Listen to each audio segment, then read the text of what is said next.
Hey, how's it going? In today's video, I interview my friend Zack Cramp from ZAMPKAMP Music. So ZAMPKAMP released an EP in February of 2023. We take each track at a time and break down some of the writing process, the inspiration, and some of the gear used to create some of these really amazing sounds on this EP. This is a longer one, so there'll be plenty of timestamps down in the description below, as well as links to be able to listen to ZAMPKAMP music and the new music video for California Freakin. If you're not subscribed, please do that. You don't know how much it means to share this channel with someone who you think would enjoy the content here, diving into gear, and do more of these interviews with not only guitar makers, amp builders, but musicians from different regions around the country. All right, let's get into the interview with ZAMPKAMP Music. I think we're good to go. Dude, how are you doing, man? I'm good. I'm really good. It's been like super busy. I had a show last night in LA with, I was like playing bass. I saw that. I play bass for my friend's band Dante Elefante from time to time, and we had an awesome show in LA last night, and got back at like 2 a.m. So I'm very much taking it easy today. Yeah, dude. Yeah, it looked awesome. What was the venue at? It's called the Belasco Theater. It's in downtown in like the Fashion District, and beautiful old theater. I think the staff told me it was built in like 1923 or something, early 20s. And that's awesome. I mean, you know how like they don't really do it like this anymore, but just like beautiful like ornamentation on everything and like weird like faces in the walls and stuff. Like that's awesome. It was beautiful, and the crowd was crazy. We were opening for a band called Archer O, who is new to me, but they were crazy good, really great, like young rock band. And they packed the house. It was great. And I think Dante Elefante got some new fans and stuff. And I just felt really lucky to be there, man. That is kill. I mean, what more could you ask for? It's an awesome venue, an incredible crowd, and new ears to the music that you guys are playing. That's killer, dude. Yeah, definitely. So yeah, so I'm just looking forward to a kind of chill day. The rest of the day is kind of like dedicated to ZAMPKAMP, which is kind of, you know, my main thing. And yeah, we've got rehearsals tonight and stuff because I've got 2 shows for that coming up this week. Cool. Yeah. When are the shows, just so we can kind of note them? For the Santa Barbara viewers, they're this Thursday, June 29th, and Friday, June 30th. The Thursday, the 29th, is at Soho, playing with Meshuggah and Sour Finn. And then Friday, the 30th, is at Casa de la Raza, which is like, I'm super excited to play there. That's with 2 LA bands, Fime and Gal Pal, and then I think they're Central Coast for sure. I don't know if they claim Santa Barbara or Ventura, but they're called Join the Internet. So anyway, dude, yeah, that's cool.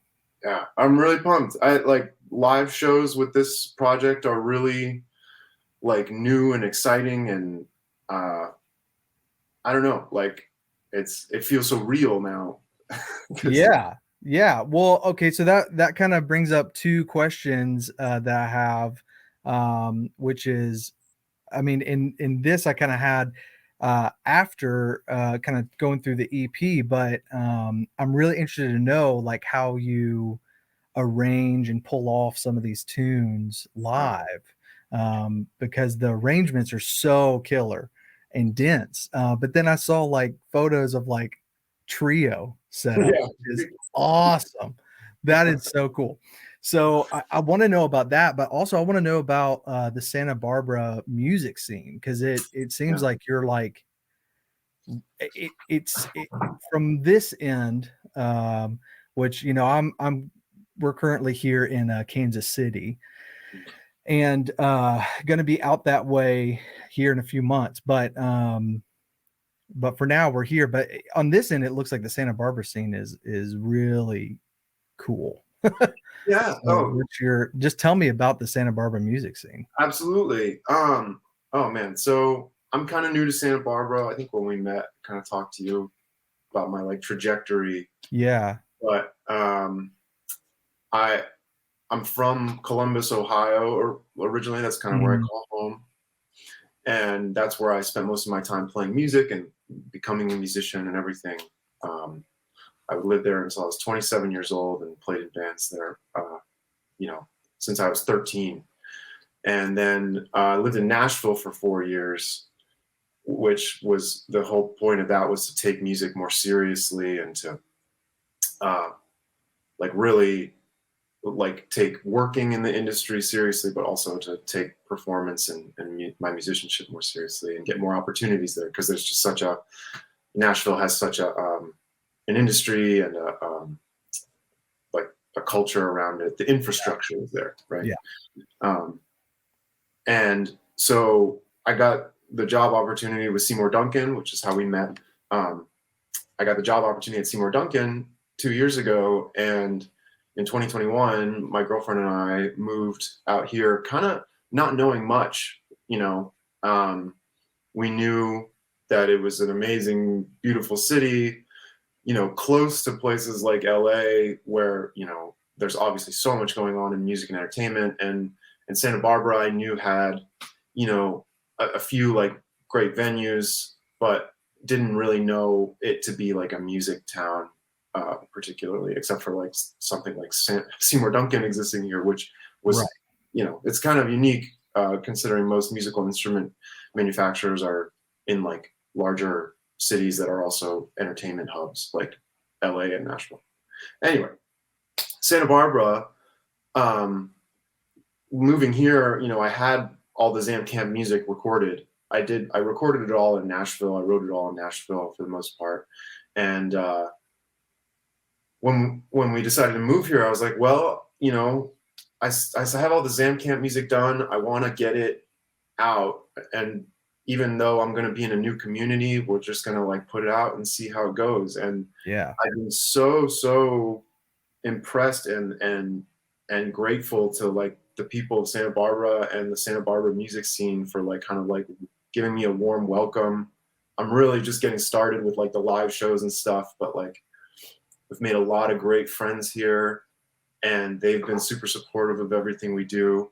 And someone like Ruben from Dante Elefante has really like who's lived here his whole life pretty much, and he started the band in Santa Barbara 10 years ago. He has like given me such a great like appreciation and understanding of the scene and helped me like navigate it and told me who to get in touch with and stuff like that. So anyway, it's been really cool. I would say that my music is like a bit unique for the area, like but the more I dig, the more I find like more music that like would sound great on a bill with me or whatever, like, Yeah. or like, you know, hard rock, punk, electronic, alt rock kind of stuff, And I mean, I'm just every week I feel like I find out about a great new band. And there's always like new ones starting up. The University of California, Santa Barbara is here, and there's like always like a cool, like exciting band like of like just kids that like Yeah. I'll see a video of them like playing a rager party on campus, and it's just like the whole backyard is packed, and like I don't know, maybe people are there for the keg, or maybe they're there for the music, but like everybody's getting really rowdy. And anyway, that's been really cool to see and to navigate, and I'm really happy to be here, especially considering we didn't really know what we were getting into. Yeah. Here, so, and I'm like too old to like play a college party probably. But I'm just happy that like kids are responding to like rock music in that kind of environment. Honestly, Yeah.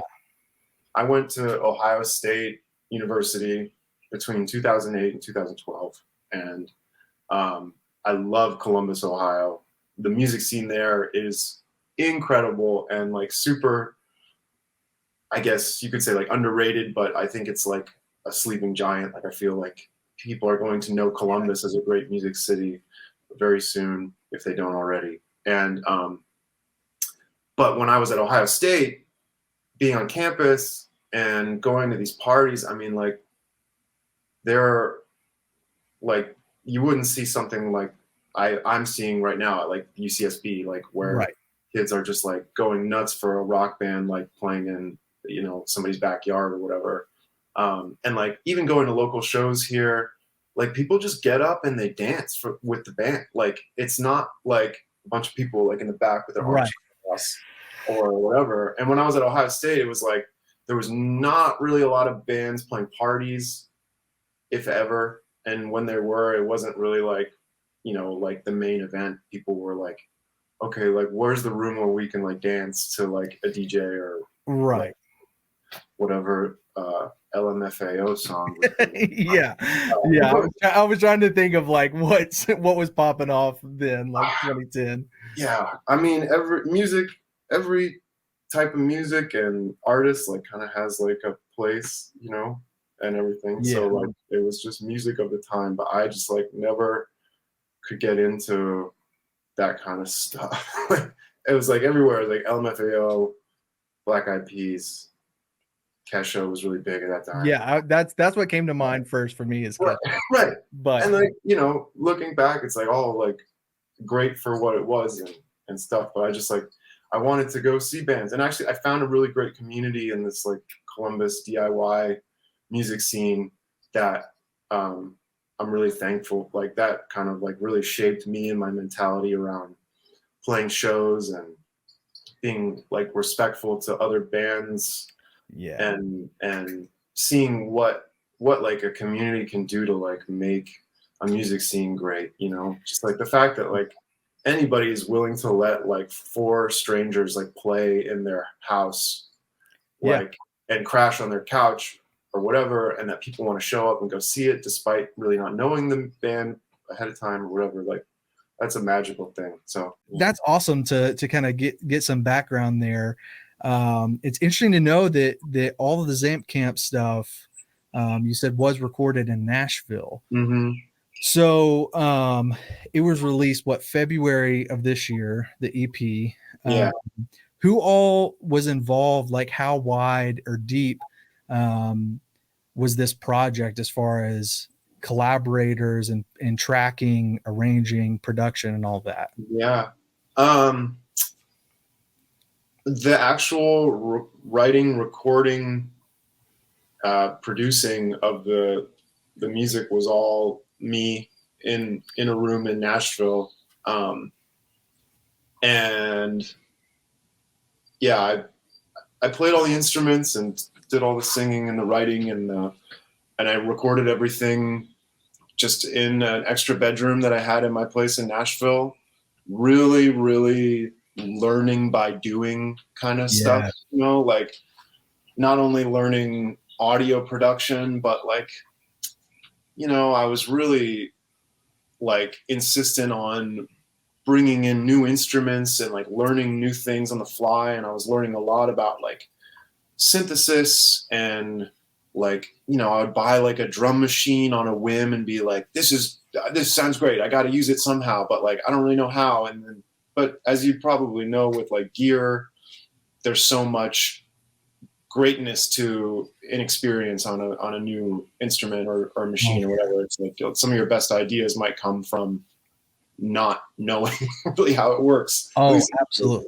Yeah. So I did all that, and I'm really, really thankful to this community of like friends, some very close friends and some friends that, you know, I just respected their musical sort of like abilities and their knowledge of like audio production and stuff like that. And I float my demos around or my early versions of the songs to friends. Actually got into a really, really great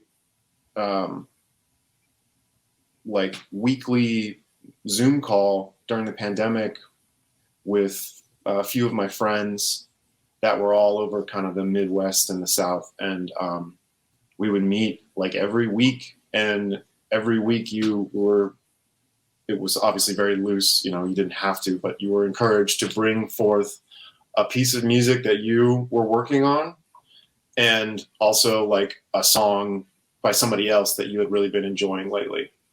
And I got so much out of those calls. Like they were, you know, kind of became some of my best friends, some of these guys that I didn't know super well when we first started doing it. And then through that, like, I mean, we did it for a year, maybe more, you know, meeting every week or two just to talk about music and share different ideas that we were having and give each other feedback on what was working and what wasn't working, even if it was just like a fun kind of like, oh, I made this week. It's not really anything, you know, it's like, it's just great to hear other people doing it. And it also kind of kept me accountable to like keep working on stuff. Right. Yeah. So in that way, amazing. I mean, that, not to interrupt, but I mean, that's amazing. Like that, those are the kinds of things, that I don't know, maybe it's hard to know, that there are people that want to do that and that are doing that successfully, even for a short amount of time. I've had, you know, different times where I've had some good buddies where we just kind of created something similar, where it was just an accountability, a reason to make sure that I'm working on something, that honestly like wasn't like totally outside of the professional context, but just for like the practice of learning and, you know, learning by doing, like you were saying. But that's amazing. That is so cool. I want to always find those situations, because I always find that I like grow from it, but I'm also so extroverted that I just get so energized by something like that. But totally. That's so cool. Yeah, it was really, really great for me. And so in that sense, I don't really feel like I worked on the record like totally alone, you know. I was really, really lucky to have that call with my friends, and then like a great other, you know, a lot of other people that I showed the music to, just to like try to pull a little confidence out of it, you know. It's like when you're writing and recording something in a room, you're not quite ready to like show it to the world yet. You know, you show it to a friend, just like, I think this is good. Like, do you think this is good? Like, is there anything to this, or is this like, do I need to work harder? And I'm lucky to have like a lot of friends that don't necessarily always like blow smoke up my ass. Like like so, you know, I have some good friends that weren't afraid to tell me like, this is cool, but like, I think you can go deeper, like, or like you could work on this a little bit harder. And like, that was so important to the writing process. So in a sense, I feel like there were like a lot of like micro producers on this record, just good friends with great ears. My partner, Emily, was super supportive of the whole thing. And that made a huge difference. You know, I really felt like, you know, this was something that she, you know, I don't know, like she was always like listening and excited about it and encouraging, which is a really important thing to have at home. Oh man. Yeah. I mean, she valued it, and she values you and what you're doing. My wife is the same way. So it's interesting to hear that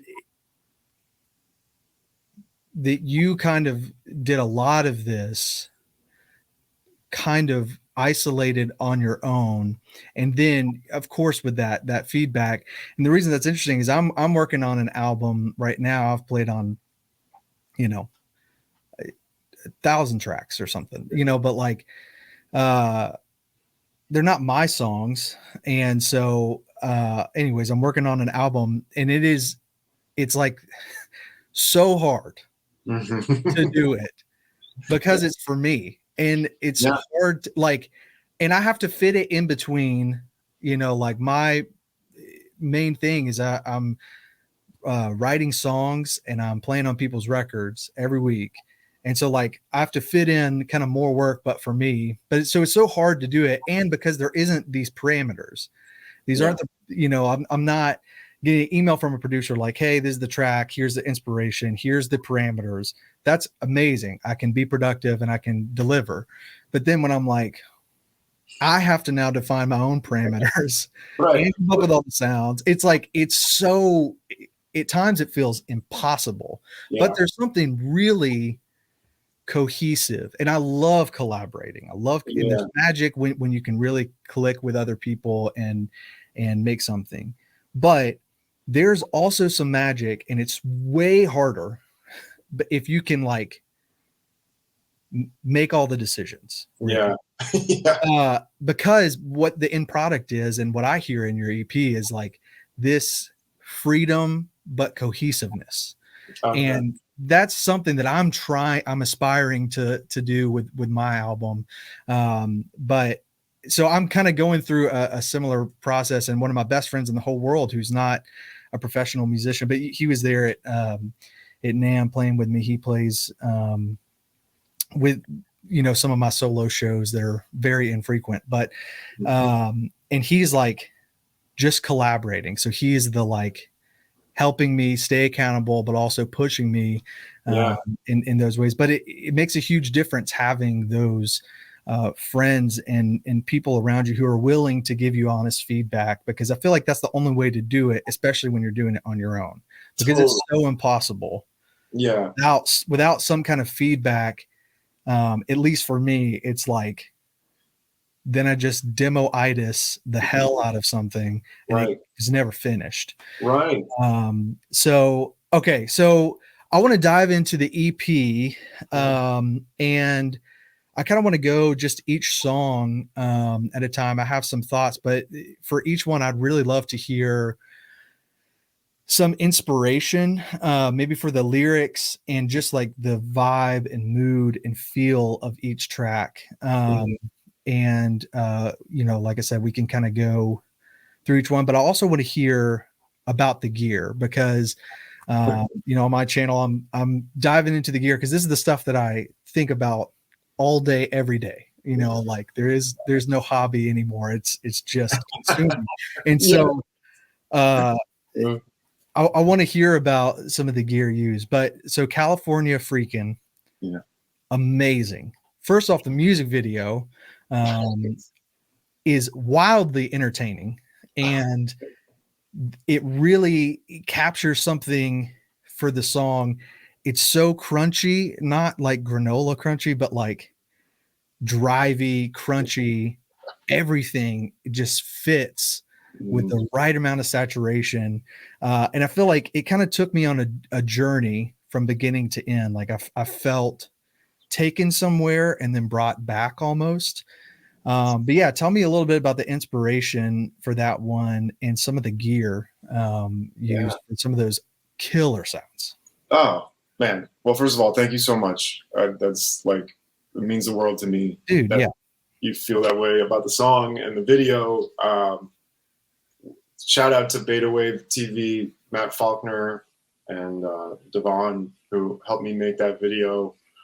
And that was, about a year after we moved out here, and I didn't really know anybody in video production here, and I just asked some friends and found them, and I had this idea for a video, and then they took that like, way beyond, and made it so amazing, and have been super supportive friends ever since too. Like that's a beautiful thing about moving somewhere new. It's like, yeah,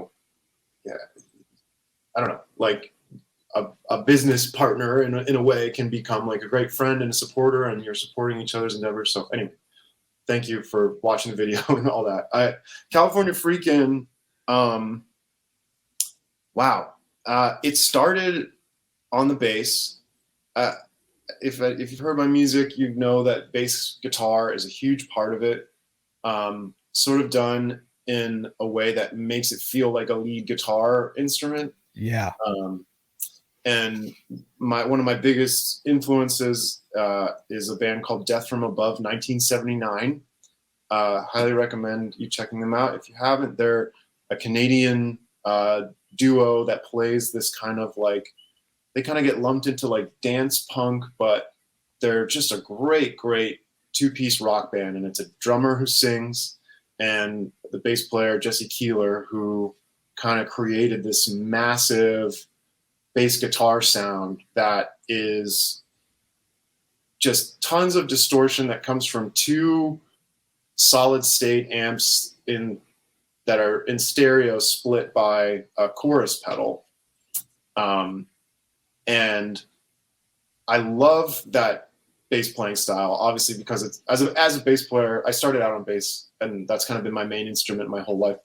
And when I heard that band, I was like 16, and I was like, holy shit, like bass guitar can be just like the main thing. Like I already loved like really like big bass lines. Like I was a Red Hot Chili Peppers fanatic, and I was like, yeah, like it's got to have good bass, or else I'm not interested. Yeah, exactly. Yeah. I didn't know that like it could just be bass and drums and singing and just be huge and be like all the sound you need. And that's like one of the coolest things about bass is that it can be a melodic driver for like the whole band. And so I would instinctively like pick up a bass, and I could either go into, you know, more traditional like bass playing styles, but if I had like some distortion on, all of a sudden I'm playing higher up on the neck.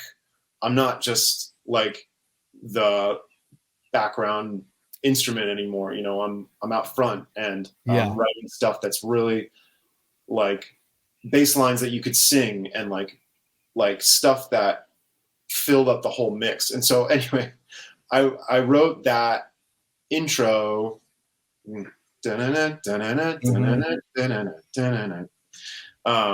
which is it's bass guitar in D standard tuning, which is another Death from Above ripoff. They do everything in D standard. Okay. And the distortion was coming. What ended up on the record, I don't remember exactly what I was using when I wrote the riff per se, but the distortion is coming from this beautiful pedal that one of my bandmates in a band called Playing to Vapors turned me on to. Mike Stokes told me about this pedal called it's by a company called Small Sound Big Sound. It's the mini fuzz overdrive. They call it an overdrive, but it has a bias knob that gives you these great fuzzy tones, but also like a great distortion sound. And I was just starting to experiment with like splitting my signal with the chorus pedal, kind of a la Death from Above. Yeah. And I knew that like they like had the depth knob on the chorus very low. So there's not a lot of pitch modulation happening, but the speed knob is really high. So it's like throwing it into both sides of the stereo mix really fast. Yeah. And I was going direct into my interface. And when I was tracking California Freakin', I'm kind of jumping around, but yeah, I didn't know like if I was going to reamp this or if I was going to re-record it entirely. I was like, I'm just making a demo. I just want to like start writing something and see what comes out. And then it was just like, okay, that's a great sound. Like distortion pedal into chorus, into 2 channels on the interface, got 2 separate tracks or a stereo track. And it's just here and here. And it's like with the drums, that's like a very full sounding mix. Yeah. So, and then I was using an octave pedal at the time. It was kind of a fancy one. It's a 3-leaf audio Octavry. It's like Tim Lefebvre's kind of signature octave pedal. It's a really great pedal. I sold it recently because I was getting just fine results from something cheaper. Yeah. So I was like, I can make more money on this. So anyway, but that was the intro riff, was kind of like the first thing. And then I used to work for Yamaha before I worked for Seymour Duncan when I was in Nashville, and I was working in their synthesizer artist relations marketing program.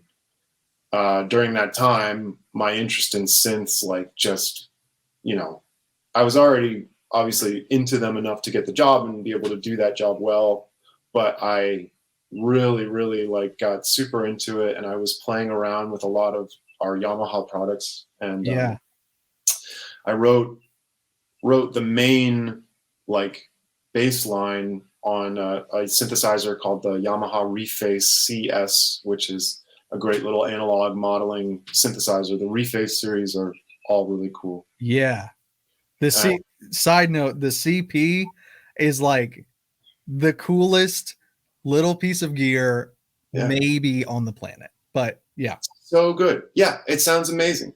Like some of the best like electric piano sounds you can get like from, you know, especially being in that price point and that size. Yeah. And shout out Yamaha. Always Yeah.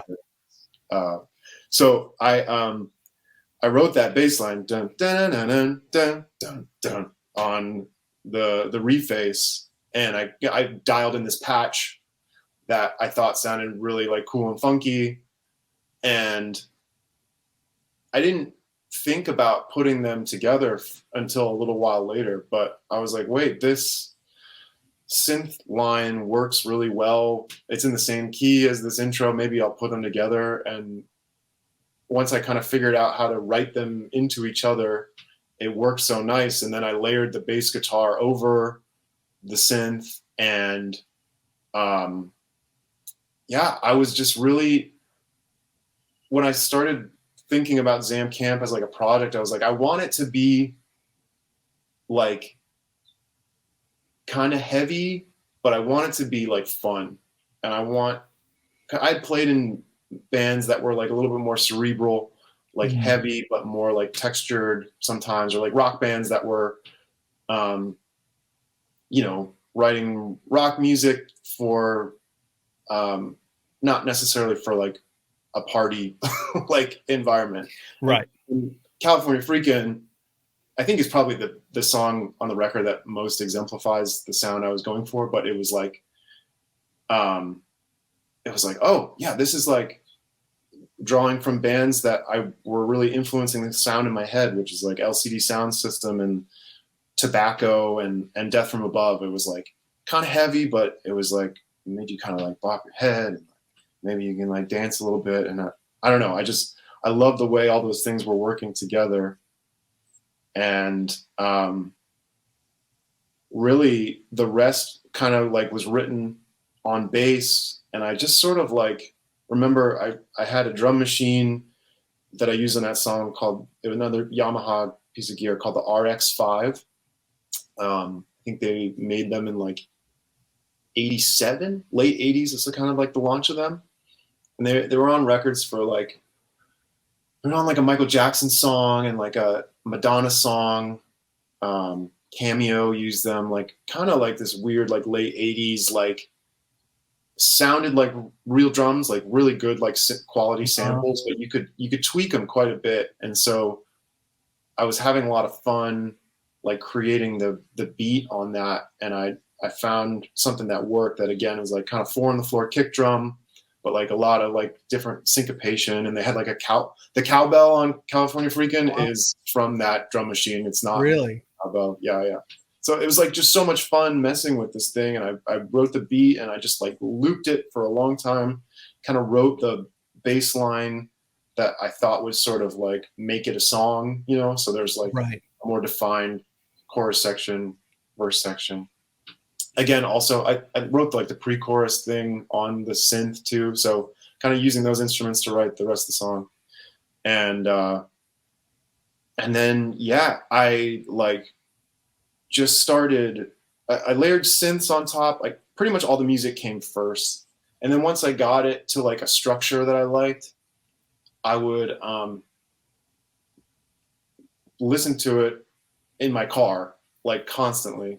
Yeah. And just start like scatting melody lines over it, which I think is like a pretty common sort of songwriting technique. You probably do this too. It's like, yeah, I almost every time I'm music and arrangement first, and then that informs like the melody and lyrical choices and stuff for me. But yeah.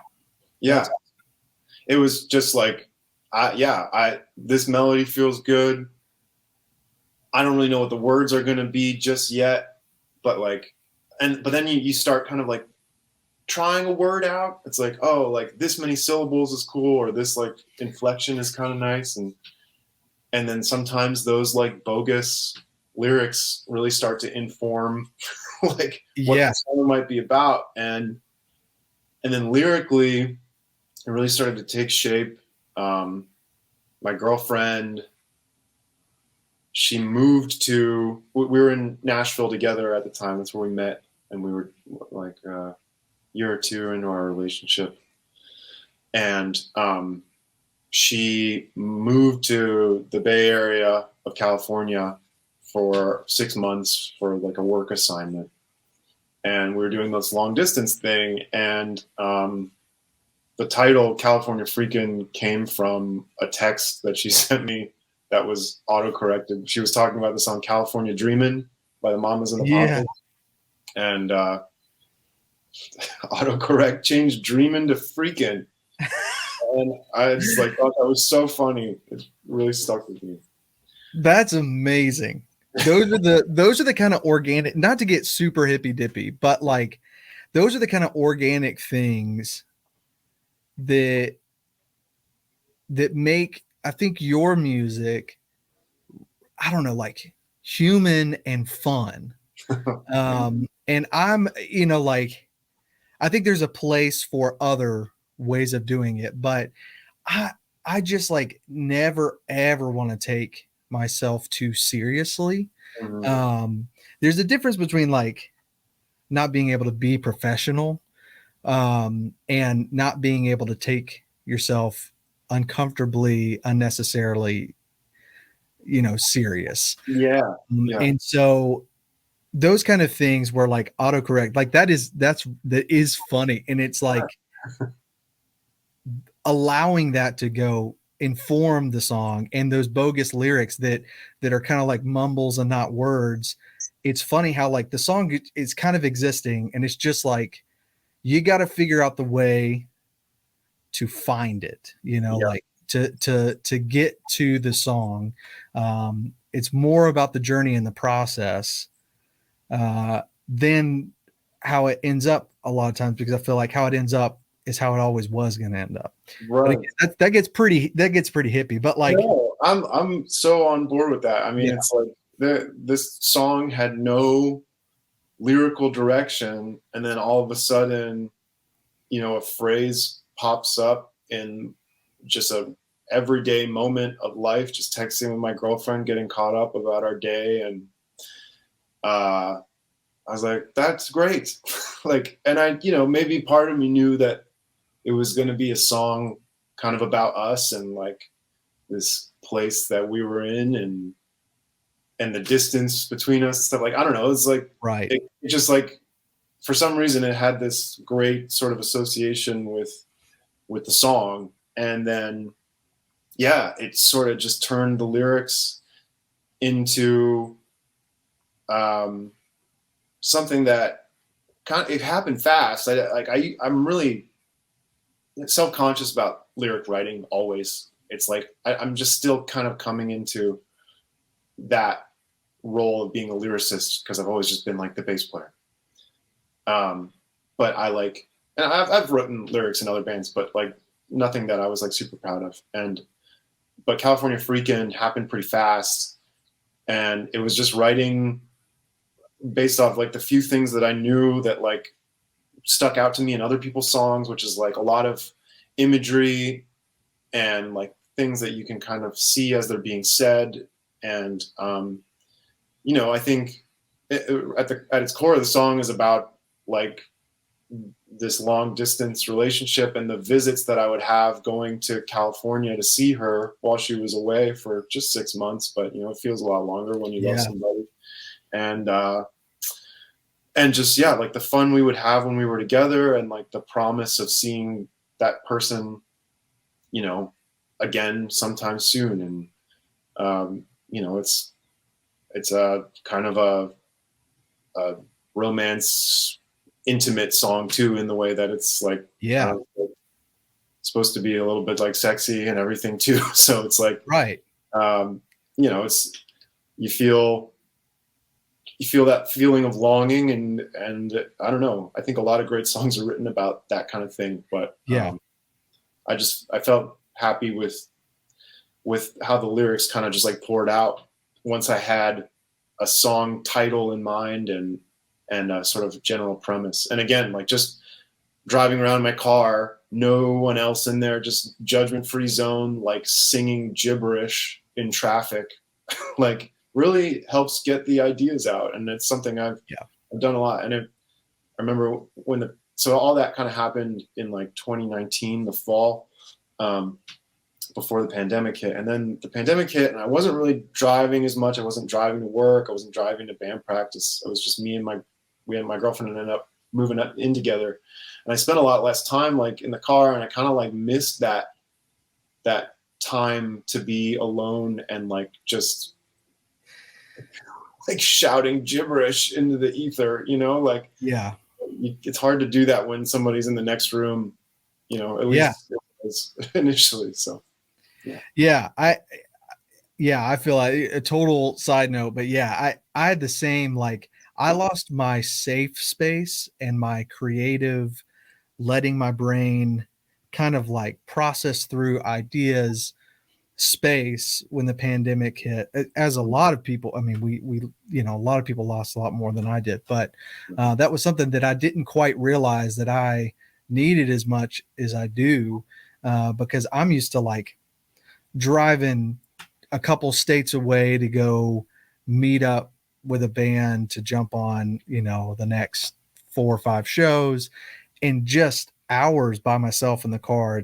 I realized that like, oh, this is my like time to like really be by myself and flesh out ideas, and maybe go for long periods of time with nothing playing and letting my head just kind of be free. But that's amazing. So in this song, I feel like really establishes for the whole EP, like you said, it brings the bass forward. It kind of goes from the foundation of the house to the front door. It is like it's there, and it establishes this groove, and this almost like the vibe is this longing but intimate and present feeling. That's what I really get.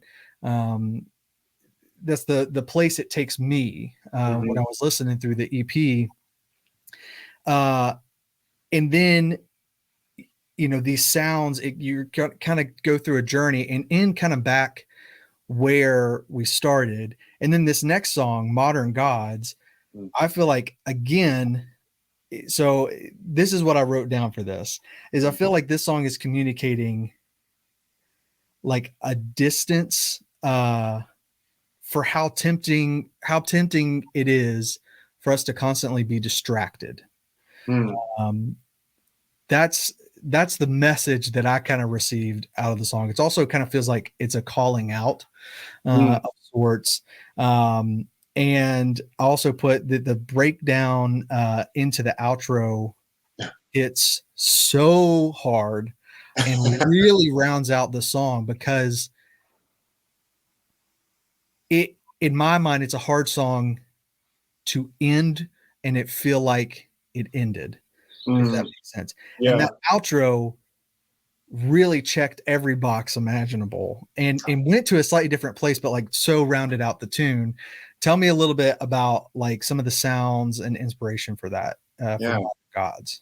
Thank you, man. Yeah, that Modern Gods was a really like kind of weird tune for me, because again, I'm establishing a sound. I've got ideas in my head, but I'm like, this one is not like funky, like bass guitar driven, is it going to have a place on the record? And it started out on guitar, which not a lot of the songs on this record did.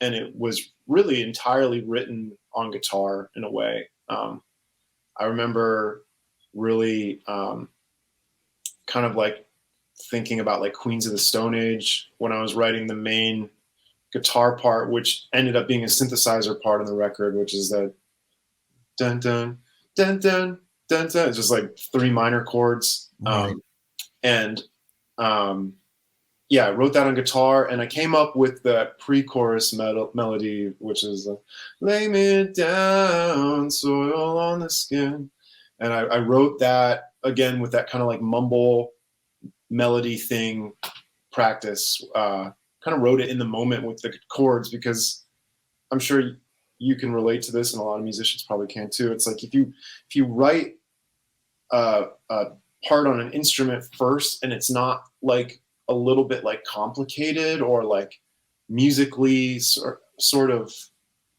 intricate, I find it hard to just be satisfied with that if it's gonna potentially just like stand on its own, which is something I'm trying to like get rid of. It's like I don't Yeah.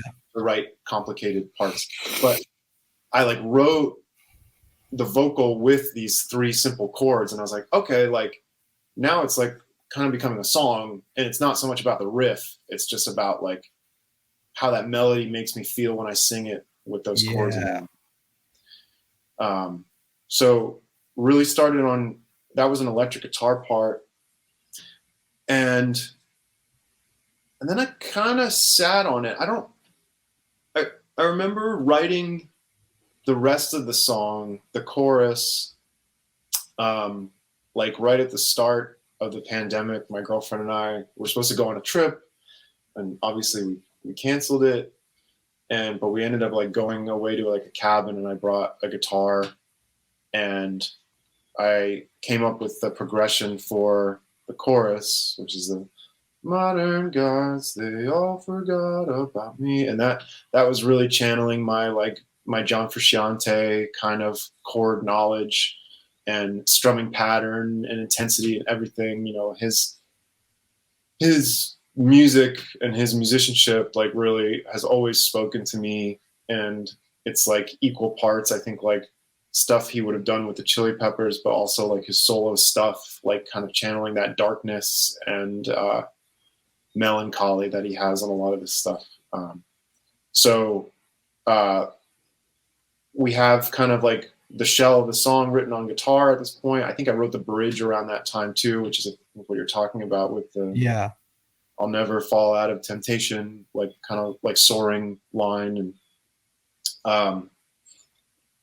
And yeah, I think I decided to kind of make guitar sit in the background on that song, because I was sort of thinking more in this electronic synthesizer focused realm. And it was especially writing something that was kind of a ballad in a way, or like a bit of a more of like a guitar open mic sort of style song in my head, at least. I was like, I really want to like find a band that does this well, but like with electronic instruments. And so I started listening to like a lot more Depeche Mode, and even some like Nine Inch Nails, like early Nine Inch Nails, for like kind of songwriting, like how you can turn, you know, a guitar song into like a great electronic song. Yeah. And yeah, started writing those guitar parts on synthesizers. I had a Kai MPC 1000, I think is what it was, sampler that one of my best friends and musician buddies, Bice, Adrian Barrientos, kind of got me turned on to. And I just wanted to mess with sampling and writing on beat pads instead of just like programming notes in Logic or on a drum machine. Yeah.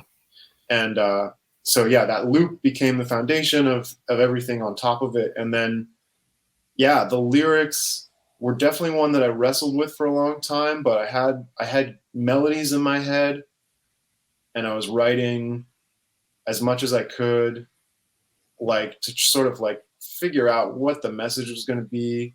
And I played around with some different like sort of lyrical ideas, and was taking kind of the best lyrics from those different ideas and kind of putting them together and trying to see like what the cohesive message was. And then I don't know if this ever happens to you, but like sometimes the meaning kind of comes as the lyrics are being written, or maybe even afterward. Yeah. So I had like enough ideas down that I was like, okay, I think I know what this is about now. And it's kind of complicated, but I think it's mostly about religion and the distance I've felt with it, and how I never really grew up religious, but I sort of like tried to associate with some of my friends that pretty much all like Christian and Catholic friends that, you know, had this big part of their life, and I would kind of sit on the sidelines and observe it and sometimes participate in it, but never really spoke to me in the way that it was speaking to a lot of my friends.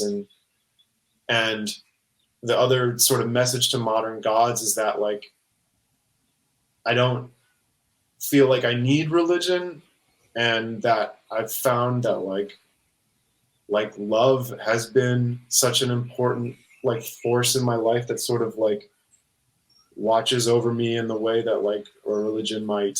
And I don't know, it's kind of feels corny to say out loud, but I do feel like it's there. And it's like, to me, the relationship that I have with my partner and with friends and family is like more valuable to me than like any kind of like higher power that an institution might try to have me believe in.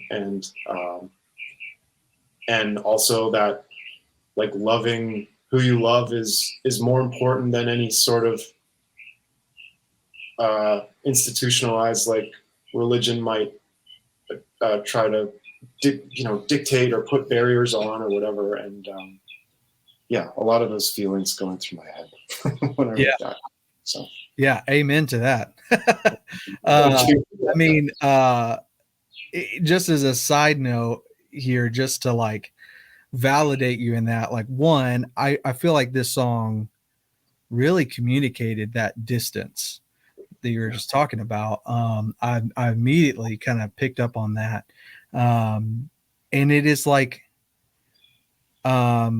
kind of sad, but also beautiful. Okay, so Human Essence is the next track. Yeah. The intro sound is just so cool. Oh, thanks. And then that groove, it just hits you in the chest. Yeah. Like the intro is so cool, and it's almost like, because of the previous two songs, it's informing me of a different directions, but it's a bait and switch. And then the groove hits you in the chest.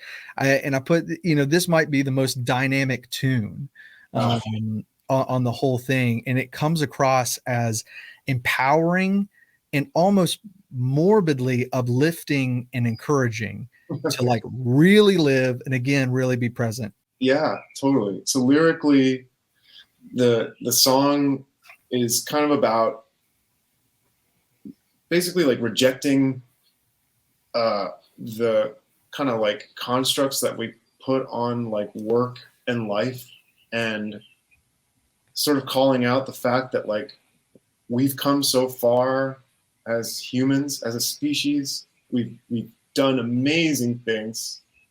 We can create whatever life we could ever want, and yet like we kind of have put it in this narrow box of like a ideal life being sitting in front of a computer and working 40 plus, for a lot of people, plus hours a week, staring at a screen and being in a chair and messing up our health by not, like, I don't know, being outside and like moving. And I was feeling a lot of that sort of stress. This is definitely like a pandemic written song where I was working super duper full time, definitely like 60, 70 hour work weeks a lot of the time, all from home, actually working out of the same space where I recorded all my music. So I'm on conference calls and like creating spreadsheets all day, every day, and trying to stay on top of all my emails, but just being constantly like buried by them. And I don't know, these are like kind of weird, like white collar problems, but they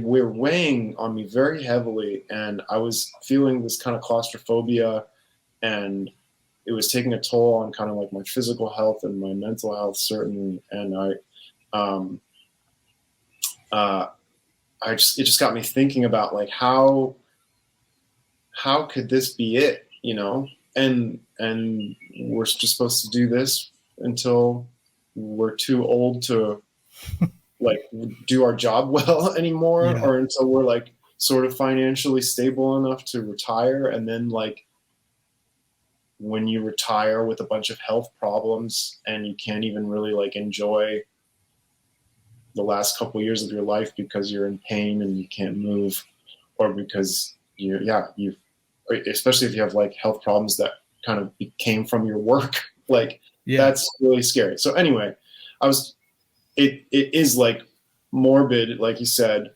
but it's also supposed to be sort of like a wake up call and meant to make you feel empowered. Like don't feel like you have to spend your whole life in a job that makes you miserable, or in like even in a job that like restricts your ability to like do the things that you love on the side.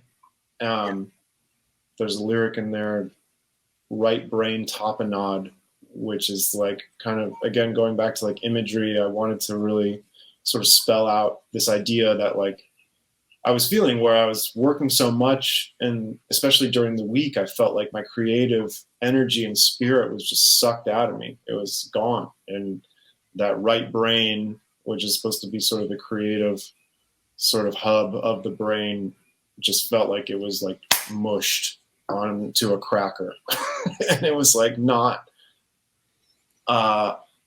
was not a good feeling. And I was like, this is not the way I want things to be for me, or for like, if I ever have like family someday, you know, I want people to know that there can be more to life. And I'm still trying to find that, you know, and not everybody can be a musician, and not everybody has like the privilege to even really like choose their work.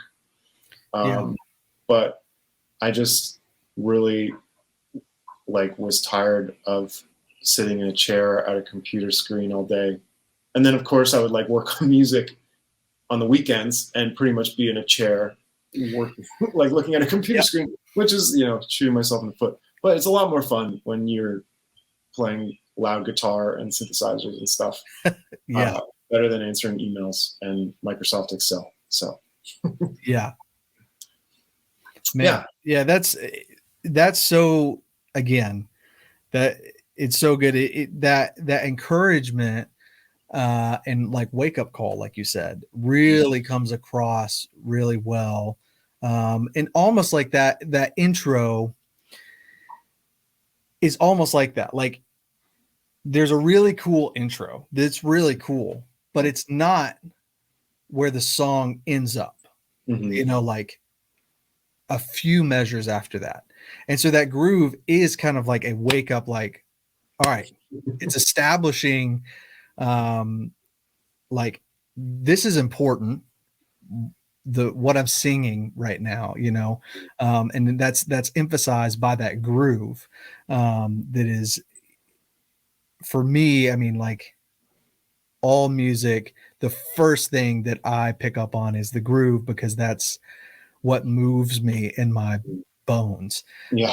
And so this intro to Human Essence really kind of like is a picture for what the lyrics are communicating. And man, what an excellent execution of that, because those are big things to take on and go, I'm going to put this in a song, you know, like, and communicate it where somebody can understand more than the words that are being said. And so I feel like that was executed really well on this, for sure. Is there anything else that you want to talk about as far as the music arrangement on this one? Don't feel like you have to kind of get into it, but really that one was written It's a guitar part is kind of started it all. That's what's happening in the intro with that like kind of stuttery. It sounds almost like a synthesizer. That's the Earthquaker Devices Bit Commander. Great pedal. Oh, killer pedal. So much fun, right? So that's a guitar at the beginning doing that kind of super staccato version of the main groove, and then it all started with that, just built off that, and then kind of wrote the chorus and the bridge based off of what felt good, probably mostly on synthesizer and bass guitar again. And following again, trying to keep things sort of cohesive. It's like let's get the distorted bass guitar in there somewhere. Yeah. But yeah, that I remember that one being really like where my like audio production got a little more adventurous, more playing around with the beats. My friend Adrian, aka Bice, really inspired me to like get crazy with my like beat arrangements and some of the sound, like the ear candy that you hear on that song, really inspired. I actually used some of the samples that he like made a sample pack, and I took some samples from it that are in the bridge there. So that one was definitely like another idea of like keeping it fun, but also like having this kind of like harder edge element to it too. So. Yeah, that's killer. Okay, so Murder. The first thing that I put down is that I want to feel and hear this one live so bad. Like I want to feel the energy of this one being performed live. The combination of the very catchy chorus melody with the lyric choices, there are kind of a dichotomy there, is amazing. The bridge is perfectly in a totally different place. And that instrumental out of the bridge into the last chorus is maybe my favorite like piece of music on the whole EP. Just those like that bridge that was in such a different place. And then there's like maybe 8 bars that are a journey on their own, that are just kind of right in the middle of the song. And then the last maybe 2 bars of the outro, I wanted to go on for another 4 minutes of just that. Yeah. Tell me about this one, Murder. Thanks, man. Oh, that's great. Murder, definitely my biggest like Death from Above sort of attempt ever. That band was really inspiring me. When I wrote this, it was all on a bass guitar. Like the whole song was written on bass guitar before it was anything. And again, thanks to that band and the sort of like the tools that they gave me. And I wrote it in like early 2017, actually. So like way before I had even moved to Nashville. It was that year that I moved to Nashville, but it was before I even really knew I was going to do that. And, wow. And it was just sitting. It was sitting as a demo that I made, and it was just a demo of like the bass guitar and the drums, and like a tiny bit of synthesizer and the vocals. And then ZAMPKAMP kind of became more real, and I was like, this can't just be a Death from Above ripoff. Like, there's a lot more that I think it can do. And I was listening to a lot of music, like a lot of industrial music, like Nine Inch Nails and Ministry, and like, like even stuff like Depeche Mode and like TV on the radio kind of like found its way into this song, where I was like, the bass guitar is taking up a lot of room in the mix, but like I can make the drums that much more interesting, or I can really use the synths in kind of a sparse way to make the melodies like super strong. Yeah. So I already had like the vocal melody and most of the lyrics written actually in that 2017 demo. Are those birds really loud? I feel like they're really loud. No, it's It's not that. I mean, you can hear them, but it's definitely not bad. You're good. Okay, just let me know if it gets crazy. They are like Raven or something. But, the sun just came out. They're like, fuck yeah, margaritas. Yeah. But yeah, the Murder, yeah, like with the bass line written with so much dictating where the song was going to go, it was nice to have the arrangement like done.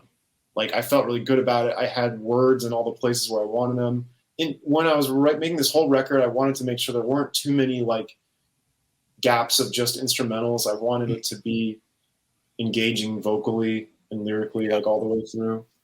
If I have one regret about it, it's like there's probably too many like intros on the record. But really, yeah, like, but at the same time, I'm trying not to let like stuff like people's shrinking attention spans like dictate how I write my music too much. Yeah. But like, I think some people turn on a song and they expect to hear like the main meat of the song right away. You know, that's kind of like what's happening in pop music a lot. And I think that's great. It's like really good for pop, but like I'm not really writing pop.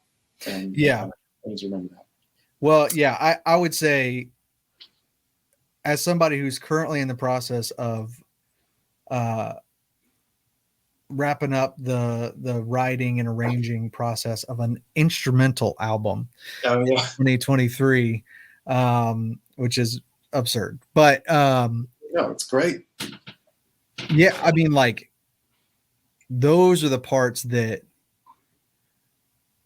also inform the song. Mm-hmm. as much as the lyrics. I don't think the meat lies only where the chorus is. Right. The journey is the thing. So yeah, I also understand. I overthink. I mean, every decision maybe I've ever made, and then definitely anything that's my God involved with like front facing. So yeah, but well, yeah. And Murder, I kept pretty short. Murder is probably the song where the lyrics come in the fastest. But I had mostly sort of like figured out where I wanted everything to go. But the big struggle on this song, and I won't get super into it, but it was definitely the drums. The drums, I spent so much time writing and tweaking, and I tried like a million different grooves and like styles. Like it started out as a demo with like Logic drums that I programmed, and then when I moved it, I started using Ableton like halfway through the writing process of this, and then and I do think that like my beat making got a lot better with Ableton just because they make it a little bit easier, or at least they did at the time. Logic's made a lot of changes, and I haven't really kept up. But anyway, I really like tried so many ways to make it driving while also like letting the riffs breathe and like giving it a sense of dynamics. And like the sound that I had in my head was really informed by like Nine Inch Nails, like Pretty Hate Machine production, which is like that record has so many cool like drum samples and like 3 different types of kick drum and like 5 different types of snare on one song. Like it keeps you guessing, and a lot of electronic music will just be kick and snare. And I've tried to do that and I can't get that to like work, especially when I'm writing a rock song. So it was cool to hear like Nine Inch Nails and the way that Trent programmed those drums being like a full kit, but with like even more drums. Like, you know, like there's so much going on there. So anyway, I really like challenged myself to make something that sounded really strong. And I feel like I definitely got the feeling across that I was going for. And then one person I haven't mentioned yet, which is crazy, but the person who mixed this record is an incredibly talented engineer named Matt Wiggins, who's actually in the UK. And I found him just by listening to music that I loved and some of the influences behind this record, which were bands like Holy Fuck, great band, Royal Blood. I'm sure a lot of people who like distorted bass guitar, you better know Royal Blood, that great band. Yeah.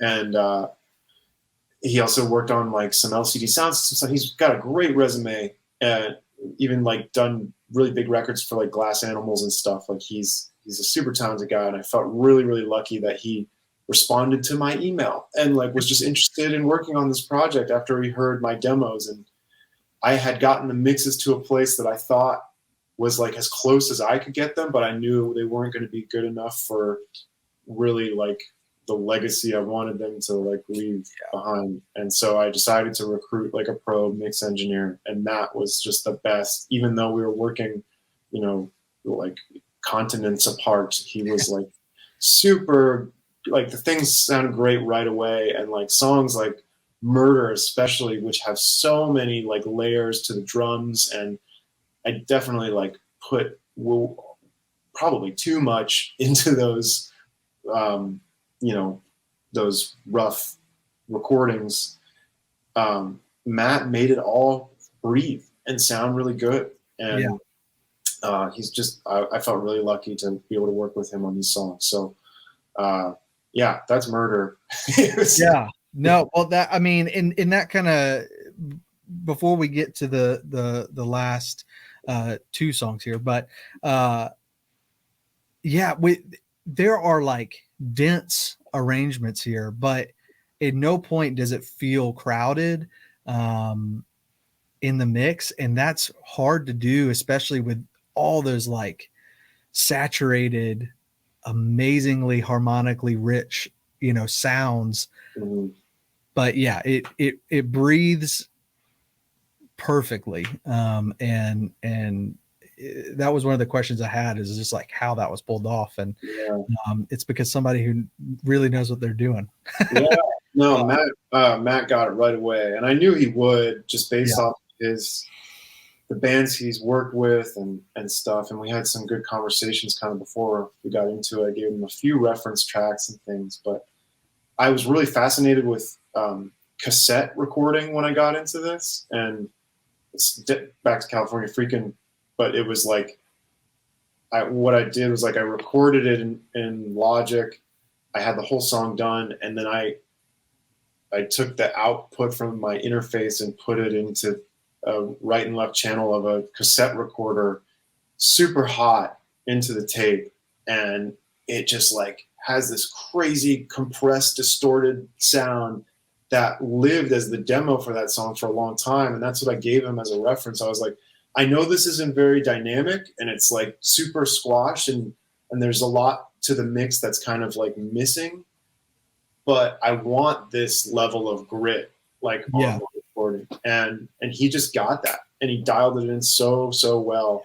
That's amazing. Yeah. And so all of the songs pretty much have, especially the ones that are like really like bass guitar, distorted, heavy, have that to them. And again, like, I'm amazed that he pulled it off so well. So yeah, it is.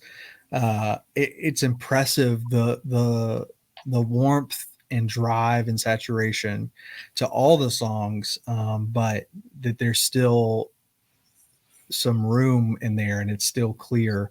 And that's the first thing I wrote down for Razr, is that it's like Drive on Everything again. Yeah. It's just so good. The ARP is great. Yeah, love it. Also, I put the snare sound is like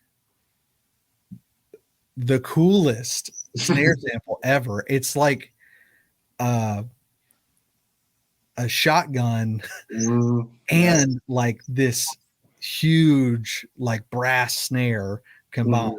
Yeah. The drum machine is just executed perfectly in this like dying battery.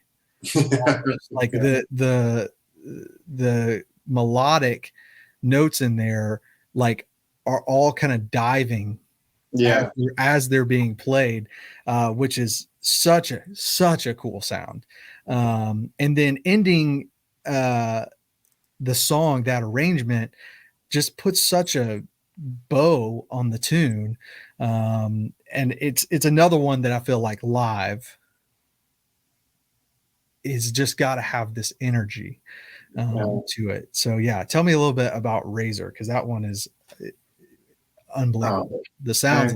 Thank you. Yeah, that we actually. So I've only done one ZAMPKAMP show so far. These next two this week are going to be number 2 and 3, and still really feeling out how to do this stuff live and how it's all going to work. But we kind of just decided to put Razr first in the set for the first show, and I like it just makes so much sense. Yeah, it's like it really, like, I felt like it just grabbed the attention of the room the way that I was hoping the set would. And it's a huge testament to like Matt's mixing skills. He really made that come alive. But all of the drums on this came together pretty fast. Ableton drum samples, that's all you hear. I spent a lot of time like kind of dialing in the specific samples just so that they sounded kind of like a real kit, but obviously with those kind of electronic elements. Again, there's like kind of that Depeche Mode, like really like harsh sort of like industrial snare thing, like you mentioned. And then I really like it's so, I feel like so much of my music taste was informed by like Clear Channel alt rock radio. Like, yeah, you know, it's like all these stations that you go around the country, they're pretty much all the same. They're playing the same like 40 songs from the 90s, basically, but they're great. And like, you know, so much of what I like know and love about music and like rock music especially came from like listening to that and then listening to music that was influenced by that. But anyway, one of those songs is Song 2 by Blur. And like, I know that like the real Blur heads like are like, whatever, they wrote that song as a joke. Like, that's the radio hit. Like, that's lame. I don't care. It's an amazing song. Yeah. I've heard it 10 million times and I will listen to it 40 million more times. It's so good. And the whole like chorus of Razr was like, I was like trying to tap into that energy. It's just like crunchy, driving, big, kind of like simple vocals, and like a ball of energy, really. Yeah, it really is. It has like an energy of its own almost. I can imagine that being just an absolute killer opener for the set. And then last is the remix. Yeah. And it takes California Freakin' to like its own vibe. Yeah. It's like I really like that's included on the EP. And that's your buddy who you were mentioning earlier, right? Yeah. Adrian and I met in college at Ohio State. We played in a couple of kind of like silly, punky rock bands together. And he's like one of the best drummers ever that I've ever played with. And he's just got an amazing mind for music and art. And whoever listens to this, I hope that like 100% of you go check out his music. Even before mine, please go listen to Vice, because his music is wild and entertaining and fun and like definitely some like cutting edge stuff. And when I was getting ready to put out this music, I didn't really know. I could talk forever about like the business side of the release strategy and the logistics of all of it. But basically I knew that I was going to do singles and release more or less one song at a time, but I didn't want to say that I was putting out an EP and then have the last song of the EP be released on its own. And then that was like the completion of the record. So I decided like I would really like to have a remix on this as an extra sort of bonus thing for people to hear once the full record was out. And And Adrian was one of those voices that was always encouraging me as I was writing this, and someone who I bounced ideas off of, bounced mixes off of and stuff when those were coming back. And he really got to know the music well. And I was like, hey, what do you say? Remix it, please. What do I got to do to get you to remix one of these songs? And he was super down, and he loved California Freakin'. I wasn't expecting him to pick that song, but he, I think it really spoke to him, and I'm really glad he picked it because I think that is like the most remix friendly one. And I've never done a remix before. I've never had a song remix before. I really had no idea what to expect. He didn't like give me any teasers of where it was going or whatever. It was just like, hey, here's this. I was like, what the fuck? Like, this is like from another planet. It's like so cool. He has an amazing ear for electronic music, but also implements like a lot of cool, like kind of like reggaeton and like Hispanic music influence in everything he does. And so I just like love the sounds that he chose. He's also like a synth nerd and added some cool sounds there. And yeah, I'm really happy that it made it onto the EP just to kind of round the whole thing out. And hopefully get people thinking about California Freakin' in different ways. And yeah, it gave that song like a alternate second life to it or something. Okay, so a couple questions I have, and then we can wrap this up if you're good to go for a few more minutes. Yeah, of course, please. So you mentioned that you kind of transitioned from Logic to Ableton. So on your end of it, what kind of did you use when you tracked, like fully tracked these songs? Are you using Ableton for all of it? It's like half and half. Modern Gods, California Freakin', and like the demo of Murder were done on Logic. And then one of my best friends, Brennan Kerfies, and I were working on some music together over the pandemic in Nashville. And he was really interested in Ableton, and I don't think he had a DAW at the time. And we were like, yeah, let's try it out. And so we split the license. And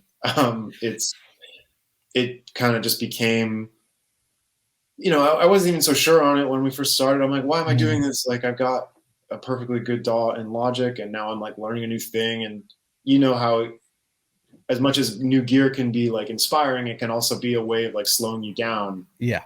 Yeah. And it's like the last thing you want is like any sort of obstacles in that process. So Ableton, thankfully, like became something I learned pretty quickly, and it gave me a lot of the things that I was looking for in that I wanted to really spice up my drum programming and my kind of like use of effects in creative ways. And yeah, it's been my main thing ever since.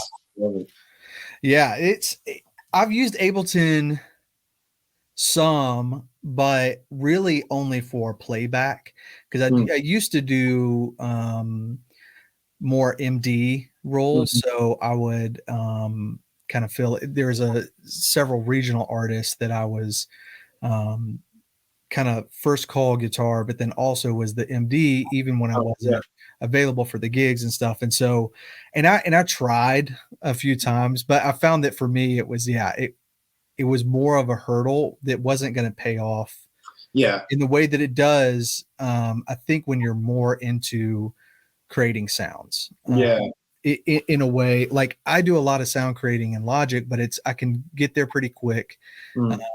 But yeah, I'm always surprised but impressed with the people who can get over that hump and then really go all in on Ableton, because it does seem the most unlocked in a lot of ways.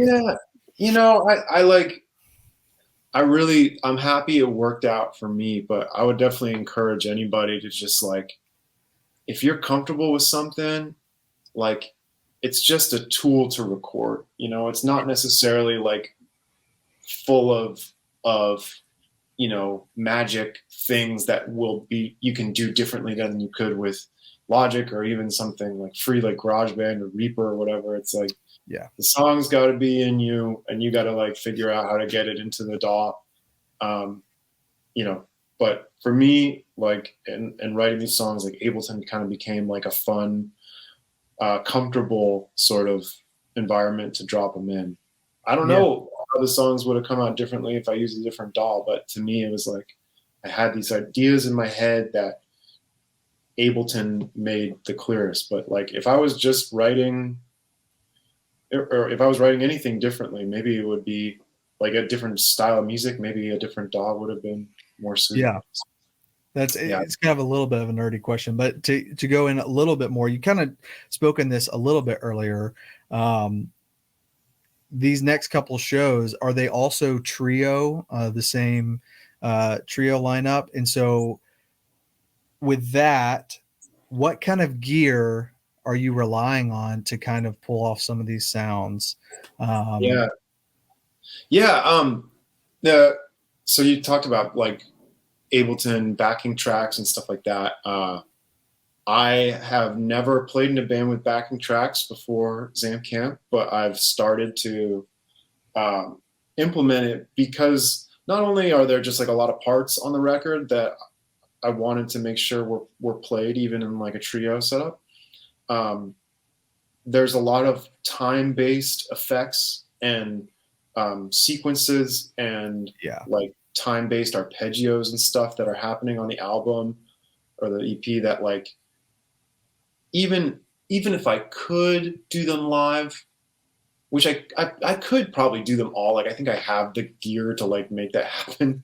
It's like way more points of connection and and like more people that I would probably need to operate it. And I really want ZAMPKAMP to be like pretty flexible in where we can play and where like we can set up. You know, I want us to be able to play like a great like concert hall or also like a backyard barbecue. Like as long as there's a PA, I want to be able to play. So so I have a Roland SPD SX sampler that we use to run backing tracks, which are mostly just synthesizers and some like backing vocals. And my drummer Ruben, who is Dante Alfonte, he like plays drums in my band, so we kind of like trade off there. He's controlling those. He's got the click in his headphones, and he kind of counts off all the songs. And then the drum parts that he does are like kind of like more like rock and roll versions of like what the beats are on the record. So it has a definitely like a different like live element, a little less programmed, a little less rigid, but that's cool. That's what I wanted.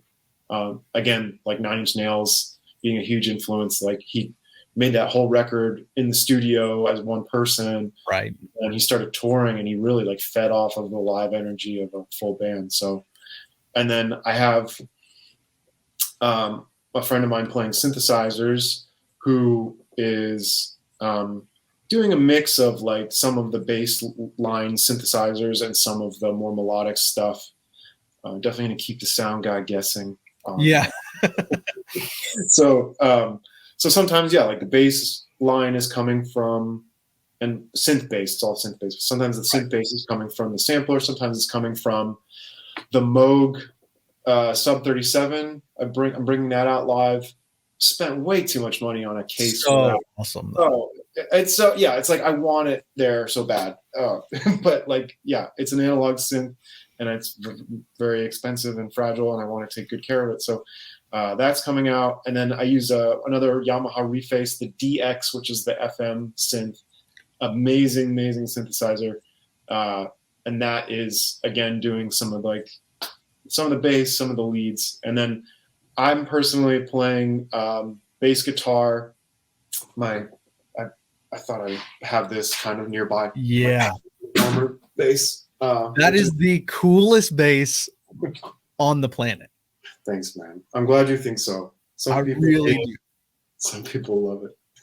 It is, it's what it has a thing about it where like you feel drastically one way or the other. Yeah. Polarizing. What's the model of that? It's called the Fender Performer. Performer, that's right. And they made them in Japan. And I've read that only like 300 were made, which is weird because I feel like I've seen them like a little bit more than you would expect. But they're really fun. Super thin neck. I don't know if you can see. Let me take this strap off. Super thin neck. It's like almost like a Telecaster neck, really. Wow. And 24 frets, which is perfect for amazing bass shredding. And they made it to be like an elite jazz bass. So it kind of has like a jazz bass sound and like the sort of like a little bit more mid-scooped like neck and bridge pickup with a toggle switch, whereas a jazz bass usually would have like a blend. Right. But I don't know any of the tracks on the record actually use this bass, but I saw it go up for sale like kind of shortly after finishing tracking, and I was like, I gotta have that. Every time I see pictures of it on like your Instagram or something, I'm like, oh my god, this is the coolest. Okay, so what bass was like the main bass that you used?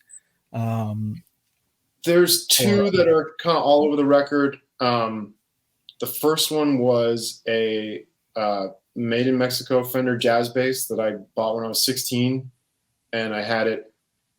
I kind of can't believe I sold it, but I did.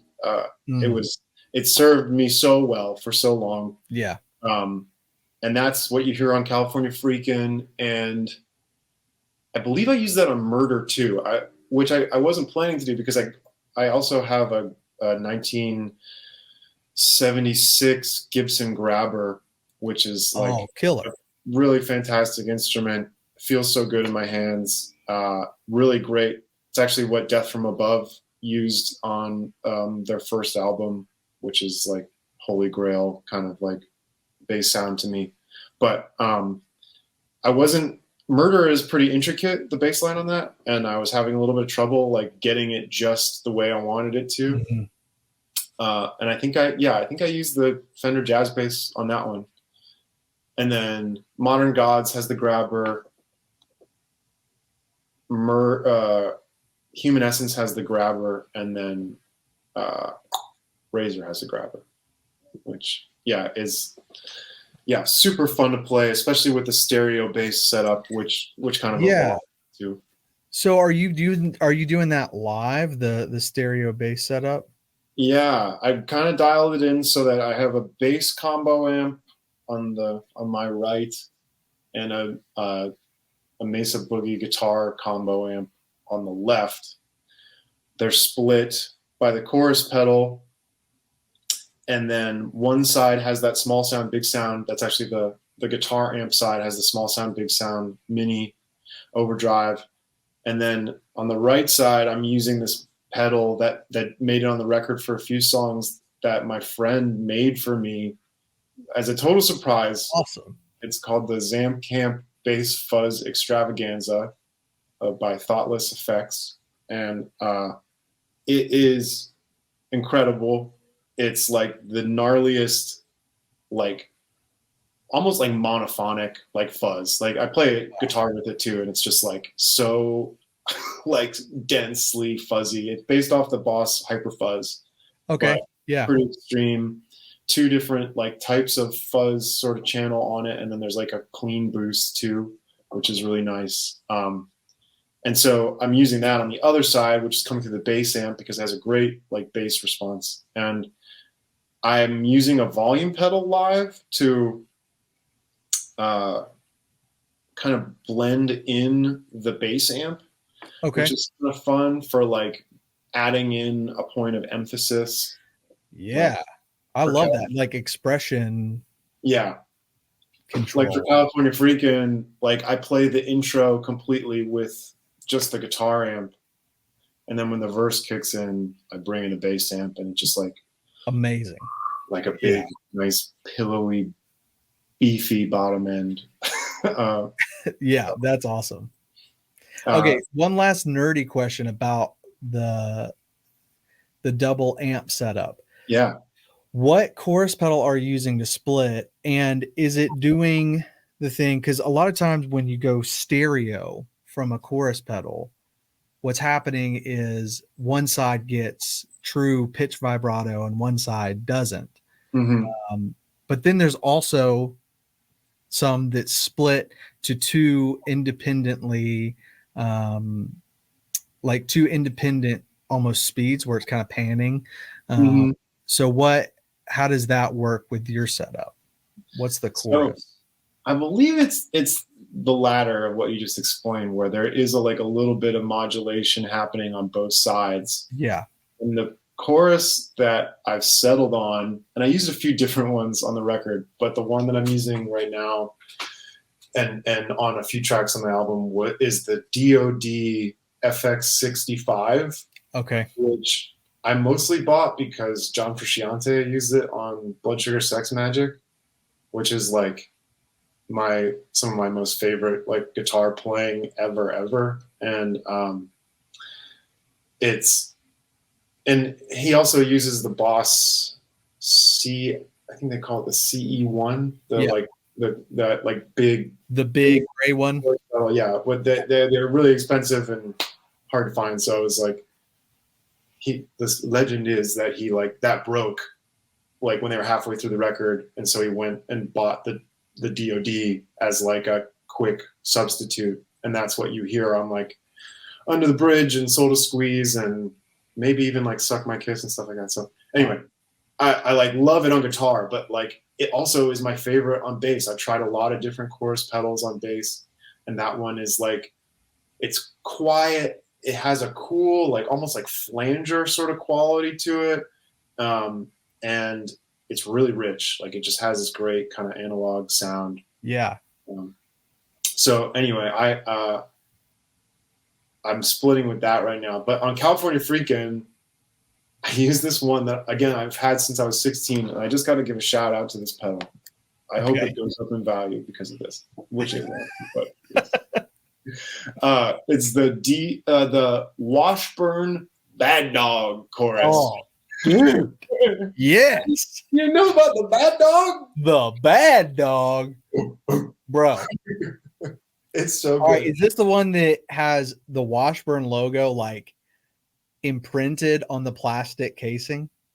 Yeah, and it's kind of in like military like font, and it's got a dog on it, like a Doberman pinscher, like dude, like ugly brown.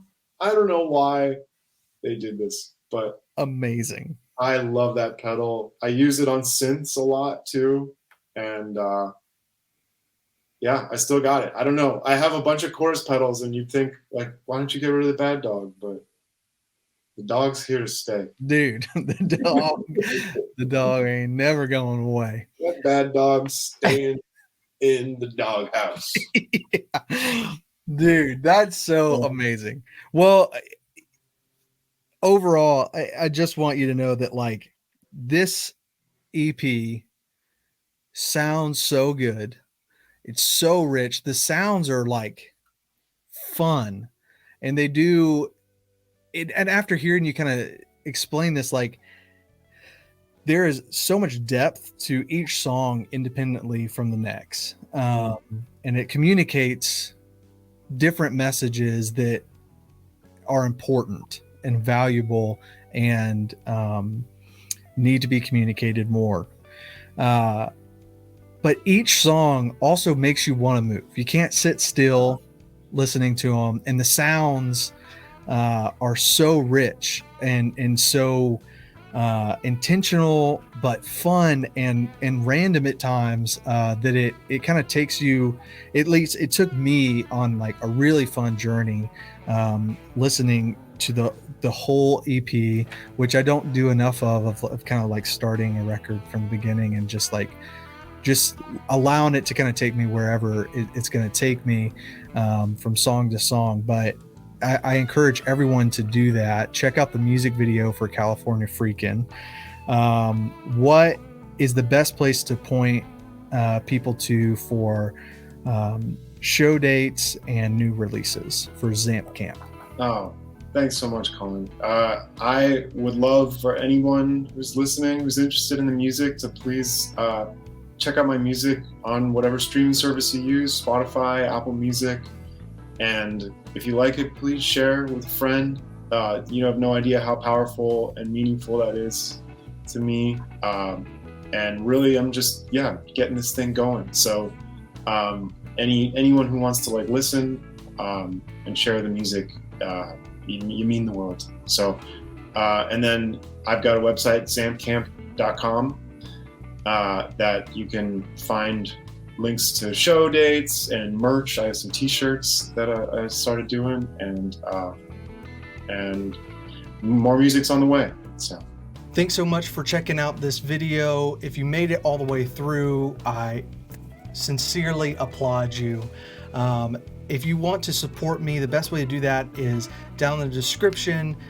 If you want me to write a custom song and record it for you about your relationship or anything that you want, you can find me on Songfinch. That's where this logo is from. And that's the best way to support me right now, as well as ringing that bell, liking this video. Let me know down in the comments below what you think of ZAMPKAMP music. Go listen to it, go check out that music video, and what are some artists in your region that you would love to see interviewed here on this channel. Until next time, I've been Colin.